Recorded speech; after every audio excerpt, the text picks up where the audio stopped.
termasuk kelas kebakarannya bahan padat selain logam gitu ya, dan dia tidak akan terbakar dengan sendirinya. Jadi konon pemicunya tadi kan ada pekerja yang mengelas pintu gerbang dan mungkin itu menjadi pemicu begitu ya. Lalu ada juga toksisitas, efek kesehatan, perawatan pertama, reaktivitas, termasuk cara penyimpanan, cara pembuangan, ya. Kemudian juga peralatan pelindung yang diperlukan dan prosedur penanganan tumpahan bahan. Kalau ada merkuri tumpah misalnya, maka apa yang harus dilakukan, gitu ya. Kesiapan dulu apa sulfida biasanya begitu ya. Nah, format MSDS atau SDS ini berbeda-beda, bergantung pada persyaratan tiap-tiap negara dan digunakan secara luas dalam mengkatalogkan informasi bahan-bahan. Gitu. Nah, kemudian beberapa sumber yang bisa kita cari ya untuk mendapatkan data tentang MSDS atau SDS ini. Yang pertama ada ini website ilpi.com. Gitu ya. Nanti kalau kita klik ilpi.com ini bisa dicari tentang MSDS, tampilannya seperti ini kira-kira begitu ya. Lalu ada lagi nanti kita lihat contoh ya MSDS untuk senyawa asam benzoat, bentuk SDS terbaru dan bentuk MSDS versi lama. Nah, ini contohnya seperti ini. Ini yang terbaru, safety data sheet ini contoh ya.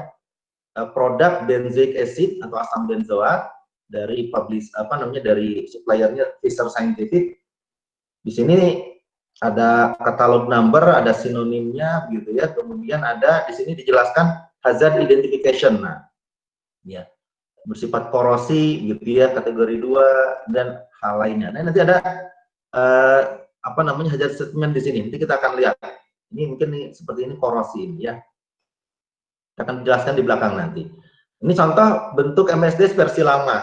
Jadi ini adalah contoh old style and outdated gitu, yang sudah lama lah ya. MSDS versi lama. Ini contoh benzoic acid. MSDS-nya seperti ini gitu ya. Jadi tampilannya lebih menarik yang terbaru nih, safety data sheet gitu ya. Lalu ada contoh lain adalah tentang misalnya ini amonium nitrat. Saya ambil dari webnya Fine Scientific. Ini saya baru lihat dia ini lokasinya di kota Batavia. Ternyata ada ya. Ini nama kota di Ohio ini di Amerika Serikat. Kita tahu Batavia itu nama Jakarta dulu gitu ya. Ternyata ada nama kota di Amerika Serikat, di Ohio, di Illinois ya. Nah, dia tempatnya Fine Scientific ini dia mengeluarkan safety data sheet. Nah, dia SDS. Ya, untuk amonium nitrat. Ini ada lambangnya seperti ini. Ini ada piktogram, nanti kita akan bahas ini. Piktogram ini maksudnya apa begitu ya. Ini kalau terlihat seperti ini memang ini termasuk yang bisa terbakar begitu ya. Nah, nanti kita lihat apa maksudnya begitu ya. Nanti di dalamnya ada penjelasan lebih lanjut tentang hazardness-nya begitu ya. Kemudian berikutnya ya tentang amonium nitrat ini karena lagi tren gitu ya, lagi trending topik amonium nitrat ini. Kalau kita klik aja amonium nitrat maka nanti muncul informasi tentang ledakan di Lebanon begitu. Di amonium nitrat atau NH4NO3 adalah senyawa kimia yang merupakan garam nitrat dari kation amonium. Rumus kimianya amonium nitrat. Disederhanakan N2H4O3. Padatannya kristal putih dan sangat larut dalam air. Pada larut dalam air ya, karena terdiri dari anion dan kation. Kemudian umumnya sebetulnya amonium nitrat digunakan sebagai pupuk kaya nitrogen dalam pertanian. Ya, jadi bukan untuk bahan peledak sebetulnya, digunakannya sebagai untuk pupuk. Tapi ya bisa jadi dalam industri pertambangan ini salah satu bahan baku juga. Jadi amonium nitrat ya berat molekulnya 80, ya kepadatan 1,7 gram per sentimeter kubik, titik lebur 169,6 derajat Celcius gitu. Lalu mengapa bahan kimia ini bisa berbahaya begitu ya? Jadi dibuat dalam jumlah besar di industri dengan cara mereaksikan amonia NH3 ya dengan asam nitrat. Ya, amonium nitrat. Jadi amonia juga termasuk bahan baku untuk membuat urea. Ya. Jadi saya pernah datang ke sebuah pabrik pupuk di Kujang, di Cikampek ya, pupuk Kujang itu. Kalau kita masuk ke area sana itu Cikampek sudah tercium itu bau amonia. Ya. Kalau urea kan jadi direaksikan antara amonia dengan CO2 ya dalam kondisi tertentu ya. Jadi dihasilkan nanti pupuk urea, bahan bakunya amonia. Ini juga sama untuk menghasilkan amonium nitrat menggunakan bahan baku amonia. dengan ditambah asam nitrat. Nah, penggunaan terbesarnya adalah untuk sumber nitrogen untuk pupuk, tetapi juga ya ini digunakan untuk membuat bahan peledak dalam industri pertambangan. Nah, konon tadi yang perusahaan yang mengaku sebagai bertanggung jawab pembeli amonium nitrat di Beirut itu adalah perusahaan dari Mozambik. Ya, dia perusahaan untuk penambangan, ya, Fabrika de Explosif. Ya. Dia membeli 2.750 ton amonium nitrat, cuman tidak pernah sampai ke Mozambik karena kapalnya rusak dan kemudian terdampar di Beirut, begitu ya, di pelabuhan di Libanon. Nah, kemudian ketika amonium nitrat meledak, bahan ini, nah tadi ya disebutkan bahwa dia tidak meledak dengan sendirinya sebetulnya, tapi ada pemicunya, yaitu panas, gitu ya. Jadi ada panas ya tertentu yang bisa mengakibatkan dia meledak, begitu. Tadi ya ada segitiga tadi, saya mencatat tadi Pak Widodo, ada segitiga, ada bahan bakar, ada oksigen, ada panas. Nah, ketika ada panas, bahan ini bisa meledak dan melepaskan gas beracun seperti ya nitrogen oksida dan gas amonia. Makanya tadi dalam ledakan itu muncul awan berwarna oranye. Nah, ini disebabkan adanya nitrogen dioksida, NO2 ya. Dan juga ini terkait dengan polusi udara. Demikian informasi tentang amonium nitrat ya. Lalu kalau kita lihat di lab yang sering juga kita gunakan ya, ini asam klorida. Hampir semua lab kimia pasti punya HCl. Ya. Cairan tidak berwarna ya, sampai dengan warnanya kuning pucat, ini tergantung dari kepekatannya. Jadi HCl ini hidrogen klorida. Tapi kalau dilarutkan dalam air dia menjadi asam klorida HCl ya. Densitasnya 1,18 gram per cm3 bervariasi ya, tergantung tadi kepekatannya. Larutan akuatik dari gas hidrogen klorida. Jadi HCl ini aslinya adalah gas HCl, lalu larut dalam air. Asam kuat dan merupakan komponen utama dalam asam lambung ya. Senyawa ini juga digunakan secara luas dalam industri. Nah, asam klorida harus ditangani dengan memperhatikan tadi ya, K3 tadi. Keselamatan karena apa? Merupakan cairan yang sangat korosif, berbahaya ya. Jadi sangat penting dan digunakan untuk berbagai tujuan dan diproduksi secara massal gitu ya. Untuk tujuan-tujuan ini produksi senyawa kimia organik seperti vinil klorida, plastik dan sebagainya ya. Dan kegunaan lainnya adalah untuk penggunaan dalam pembersih rumah, produksi gelatin dan aditif makanan dan sebagainya. Nah, untuk keselamatannya maka kita harus memperhatikan ya, asam klorida yang pekat ini berasap karena tadi HCl memang bentuknya gas gitu ya. Kalau pekat dia berasap. Nah, akan membentuk kabut asam bersifat korosif terhadap jaringan tubuh, hati-hati. Makanya menyimpan asam klorida ini terutama yang pekat idealnya di ruang asam. Jadi simpan di ruang asam ya, untuk keamanan para peneliti atau ya mahasiswa yang sedang meneliti di lab ya, atau yang mahasiswa yang sedang belajar praktikum di lab ya, karena dia korosif, kemudian juga berpotensi kerusakan pada organ pernapasan, mata, kulit dan usus. Nah, jika dia bercampur dengan zat kimia yang bersifat oksidator, contoh misalnya NaOCl atau NaClO ya, ini natrium hipoklorit atau kalium permanganat, ini juga banyak di lab ya, maka akan terbentuk gas klorin, dan gas klorin ini sangat beracun ya. Ini reaksinya ya, NaClO tambah 2HCl menghasilkan H2O, NaCl dan Cl2. NaCl2 ini disebut dengan gas klorin. Atau kalium permanganat ini oksidator juga ya, dengan HCl akan menghasilkan NaCl2, air, HCl dan klor ya. Gas Cl2 ini gas yang beracun. Nah, alat-alat pelindung seperti sarung tangan tadi sudah disampaikan oleh Pak Widodo, ini harus ada di lab ya. Sarung tangan, kemudian pelindung mata ya, kacamata misalnya. Pakaian pelindung minimalnya jas lab gitu ya, haruslah digunakan ketika menangani asam klorida. Nah, bahayanya tergantung dari konsentrasi larutannya. Nah, Badan Perlindungan Lingkungan Amerika Serikat, US EPA gitu ya, United States Environmental Protection Agency, memasukkan asam klorida sebagai bahan beracun. Berikutnya amonia. Nah, tadi yang menjadi bahan baku untuk pembuatan pupuk tadi ya, termasuk amonium nitrat dan juga urea. Nah, senyawa kimia dengan rumus NH3. Senyawa ini didapati berupa gas dengan bau tajam yang khas ya, bau amonia, bau pesing ya gitu.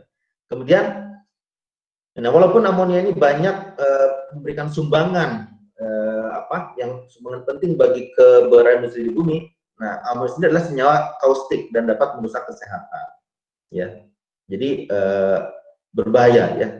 Nah, maka tadi US EPA tadi memberikan batas 15 menit bagi kontak dengan amonia dalam gas konsentrasi 30 ppm volume atau volume per volume ya, atau 8 jam untuk 80 ppm volume. Jadi ini batasannya. Kita jangan terlalu lama berinteraksi dengan gas amonia karena dia dalam batas waktu tertentu dan konsentrasi tertentu akan memberikan efek yang berbahaya. Nah, kontak dengan gas amonia berkonsentrasi tinggi dapat menyebabkan kerusakan paru-paru, bahkan sampai kepada kematian. Ini harus hati-hati ya. Nah, sekalipun amonia di Amerika Serikat diatur sebagai gas tak mudah terbakar, tetapi amonia masih digolongkan sebagai bahan beracun jika terhirup. Dan pengangkutan amonia berjumlah lebih besar dari 3.500 galon atau 13.228 liter harus disertai surat izin. Berikutnya natrium karbonat. Nah, ini tadi HCl, NH3, ammonium nitrat ini juga yang sering kita dapatkan lah di lab begitu ya. Natrium karbonat atau Na2CO3 disebut juga soda abu ya. Adalah garam natrium dari asam karbon yang larut dalam air. Natrium karbonat ini berwarna putih ya, bubuk tanpa warna yang menyerap embun dari udara. Air maksudnya punya rasa alkali atau pahit karena dia dari alkali ya, dan bentuk larutan alkali yang kuat. Kegunaannya apa saja? Nah, digunakan sebagai ya untuk pencuci tekstil, mengucatkan linen dan katun, penetral asam karena dia bersifat basah ya. Kemudian pembersih gitu ya, dan kemudian juga pembuatan garam-garam natrium, gelas, sabun dan sebagainya. Berikutnya natrium hipoklorit tadi yang sudah saya sampaikan, NaOCl ya. Dalam air ini kalau dilarutkan begitu ya, cairannya agak berwarna kuning, jernih, bau kaporit, kadar maksimumnya 12%. Nah, kegunaannya sebagai pemberantasan kuman, desinfektan ya. Biasanya ada beberapa apa namanya ya, supplier atau produsen desinfektan ini menggunakan ini ya, larutan tertentu dari NaOCl atau HOCl kadang-kadang yang dipakai. Penghilang bau, pemucat untuk laboratorium bakteriologi dan sebagainya ya.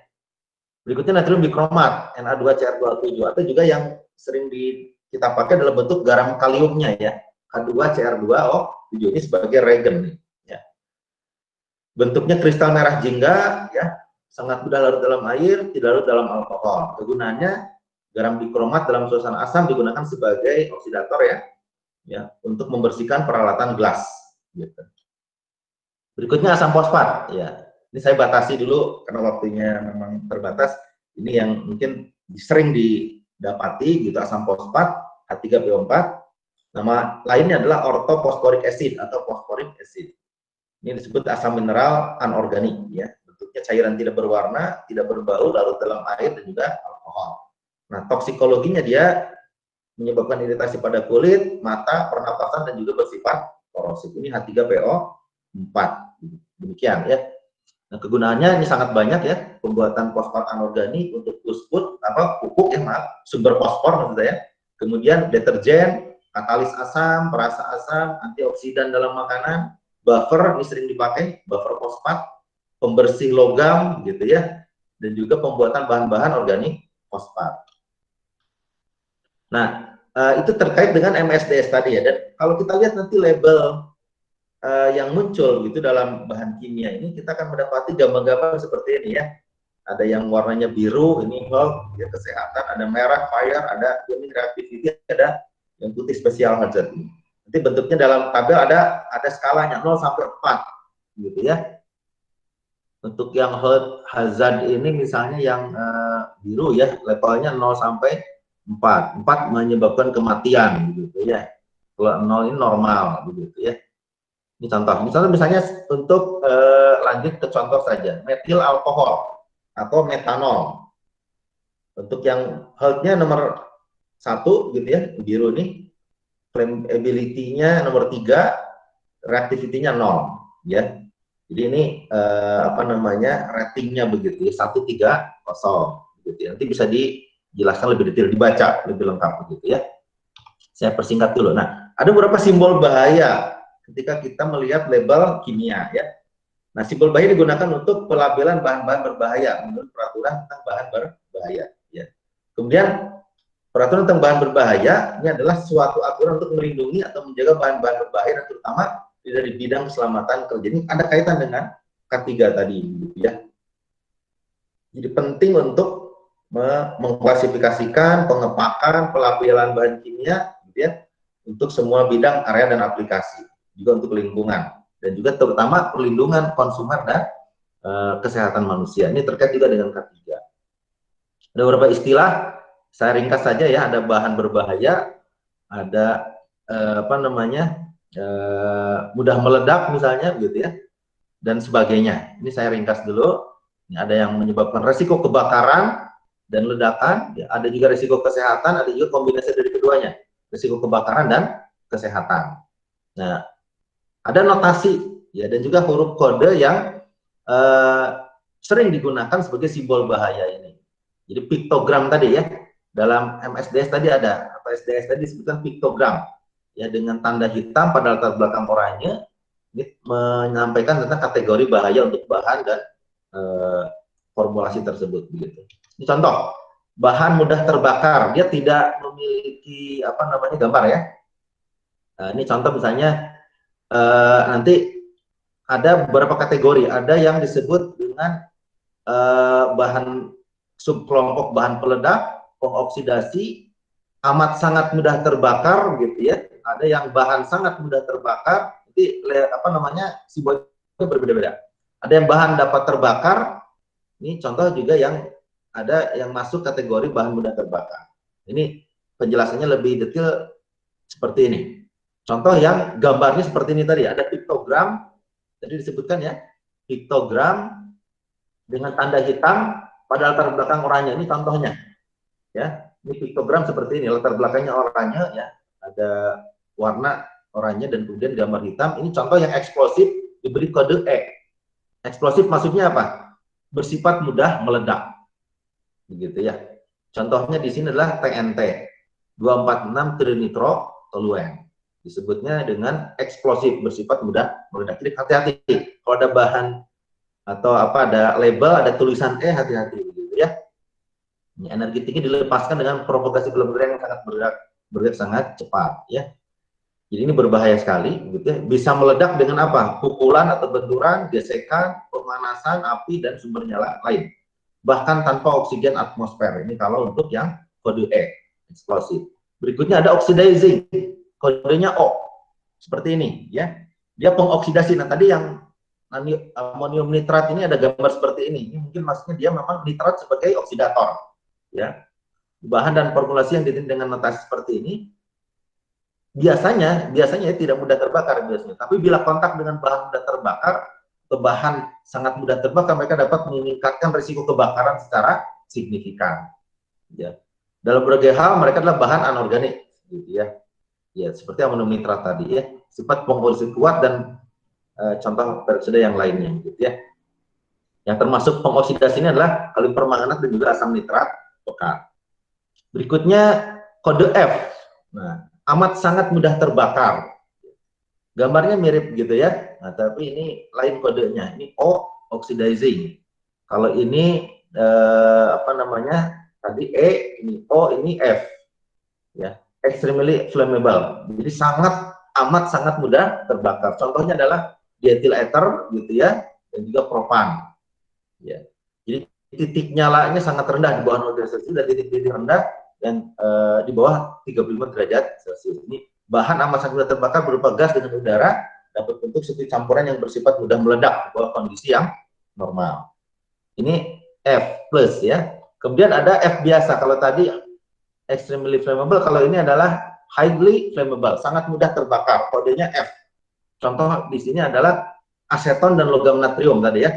Makanya natrium itu kalau disimpan ini tidak boleh dalam wadah kosong, gitu ya, harus diisi dengan minyak tanah biasanya, gitu ya. Apalagi jangan diisi air, begitu ya. Natrium itu kan lunak seperti penghapus, gitu ya, mirip karet tuh. Kalau diiris dengan silet tuh bisa itu. Nah, itu disimpannya harus dalam wadah yang berisi minyak tanah itu. Nah, ini berbahaya, begitu ya, sangat mudah terbakar. Na dengan air kan bisa menghasilkan H2 begitu ya, yang akan menyebabkan mudah terbakar. Flammable mudah terbakar, tidak ada kodenya, tetapi dia bisa terbakar gitu ya, bahan mudah terbakar. Jadi ketika memiliki titik nyala antara 21 derajat Celcius sampai 55 derajat Celcius. Contohnya adalah minyak terpentin.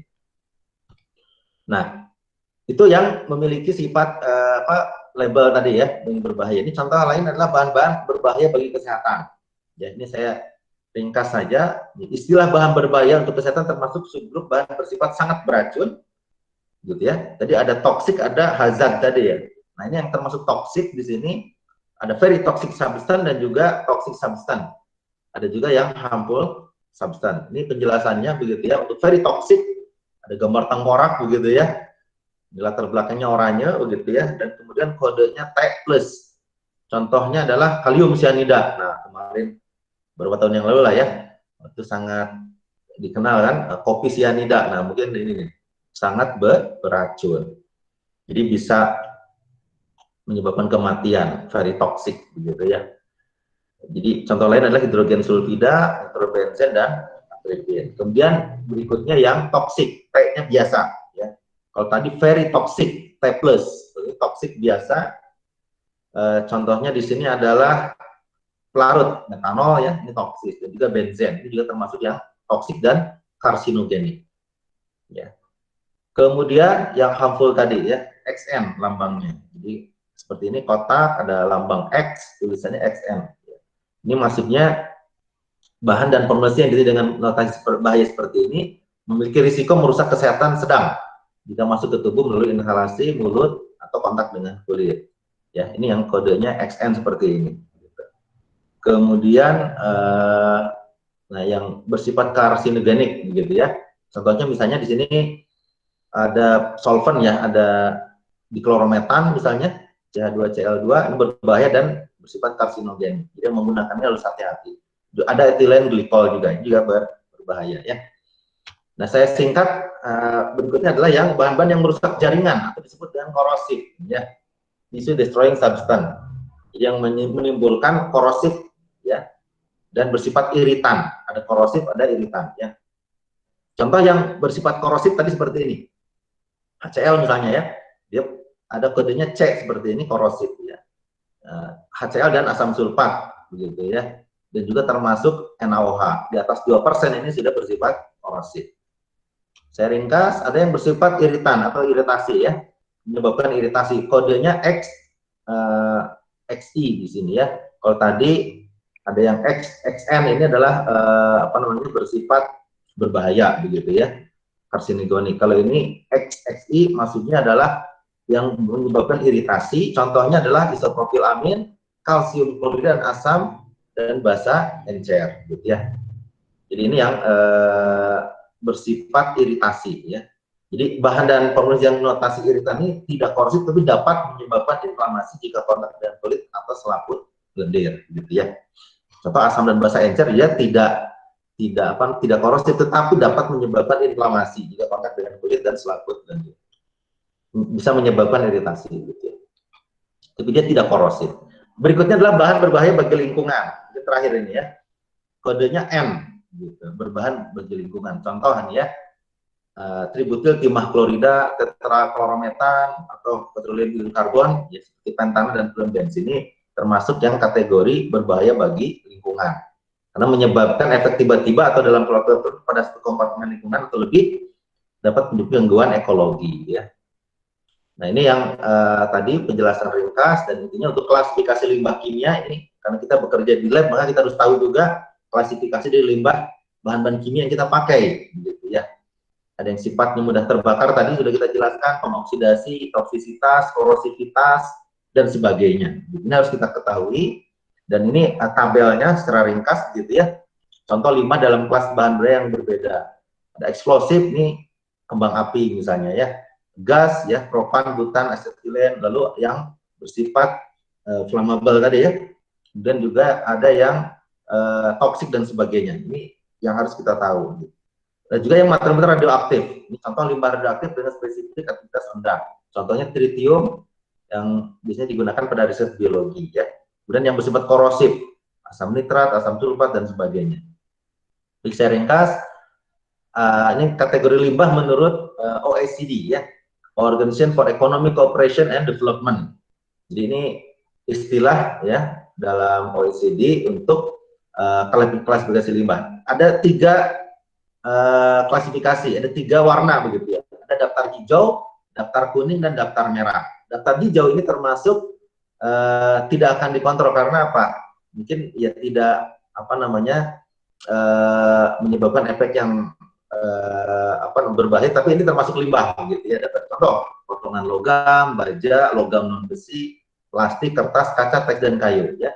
Jadi ini tidak termasuk ke dalam kategori ini kalau bahan-bahan kimia gitu ya. Ini limbah tetapi ini bukan kategori limbah kimia yang masuk daftar hijau ini. Berikutnya daftar kuning. Nah ini contohnya adalah ini PCB ya. Jadi limbah ini perlu suatu kontrol terbatas dan perlu persetujuan dari negara penerima ya. Contoh abu ya, kotoran, debu logam non besi, arsen, merkuri, limbah minyak. Mungkin yang merkuri ini sering nih digunakan kalau di mana lokasi di daerah mana Aji Barang gitu ya, yang untuk lokasi penambangan emas. Mungkin ini perlu dimasukkan daftar ini gitu ya. Limbah lain yang mengandung kurang 50 mg per kilogram PCB ini juga termasuk daftar kuning. Nah sebenarnya yang lebih dari 50 mg per kilogram, 50 ppm berarti ya, ini termasuk kategori daftar merah. Ini harus dikelola sebagaimana limbah untuk tujuan pembuangan. Limbah yang mengandung lebih dari 50 ppm PCB atau PCT ya, polyterpenyl, atau PBB tadi, polybromide bipenyl. Ya. Termasuk juga furan, cyanida, dan asbes. Jadi ini kira-kira klasifikasi limbah. Ada juga yang menurut TGRS, di contohnya ya, tabel yang dirangkum begitu ya. Contoh risiko fisikokimia, risiko kesehatan, dan risiko lingkungannya harus kita pahami. Lambang-lambang ini E, explosive, O, oxidizing, F, extremely flammable ya, F plus, ada F, highly flammable. Lalu ada simbol-simbol tadi risiko kesehatan. T plus sangat beracun, T beracun, toksik, C ini korosif, XN berbahaya, XI iritasi, bisa menghasilkan ya. Dan N ini berbahaya untuk lingkungan. Ya, untuk simbol bahaya tadi ya, limbah-limbah dan sebagainya. Baik, mungkin demikian yang bisa saya sampaikan sebagai pelengkap saja begitu ya. Mungkin sumber-sumber rujukannya bisa dibaca dari materi Chemical Safety and Security Training, Sandia Lab sering training di Indonesia. Ini juga ada materi dari Chemical Radiation Protection di Medicine Safety Department. Ya, dan yang lainnya. Demikian Bu Asih, terima kasih banyak. Mungkin yang sampaikan, monggo kalau ada Assalamualaikum warahmatullahi wabarakatuh.